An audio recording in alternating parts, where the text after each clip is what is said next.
Hello hi friends, అందరూ ఎలా ఉన్నారు? అందరూ బాగున్నారా? నేనైతే ఈరోజు మక్రోనీ చేస్తున్నాను. చూడండి ఎలా చేస్తున్నానో. ఇలా రకరకాలుగా చేస్తారండి, ఇక్కడ రకరకాలుగా చేసుకొని తింటారు. ఇదైతే క్రీము. ఇంతకుముందు తగిన మసాలా మొత్తం అయితే వేశాను. చికెన్ మసాలా, చికెన్కి ఏమేమి వేస్తారో అవన్నీ మసాలా అయితే వేశాను.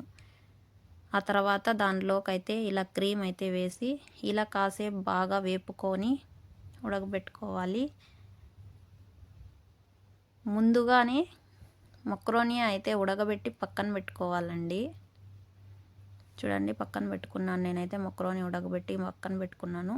దీనిలోకి తగిన మసాలాలన్నీ వేసి అన్నీ బాగా చిక్కన పడుతుంది. బాగా చిక్కన పడ్డాక ఇదైతే పాలండి. నీళ్లు వేయకూడదు, పాలు వేయాలి. దీంట్లోకి నీళ్లు వేయరు, పాలు వేస్తారు. ఇలా పాలైతే ఓ ప్యాకెట్ వేసాను. ఇలా ఓ పాల ప్యాకెట్ వేసి బాగా మిక్స్ చేసుకొని బాగా చిక్కగా వచ్చేస్తుందండి. మన ఫ్రై లాగా అయితే వచ్చేస్తుంది.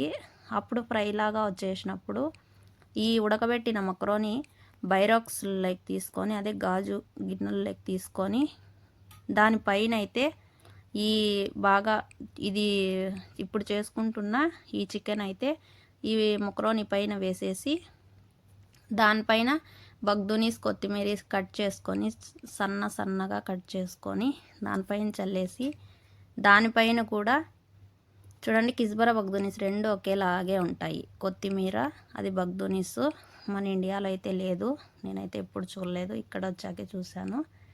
అలా ఇదంతా బాగా కలుపుకొని బాగా అంతా అయ్యాక ఆ బైరాక్స్లోకి అయితే వేసేసి పెరెన్లో అయితే పెడతారండి. దానిపైన జువెన్ జల్లి చూడండి ఆ పక్కన 2 ఫిరిన్లో పెట్టి తీసి పెట్టానండి. ఇంకా ఫతాయిర్లు అయితే ఇలా చేశాను. ఇదే అండి మా ఇంటి ఈరోజు స్పెషల్. Okay, bye friends.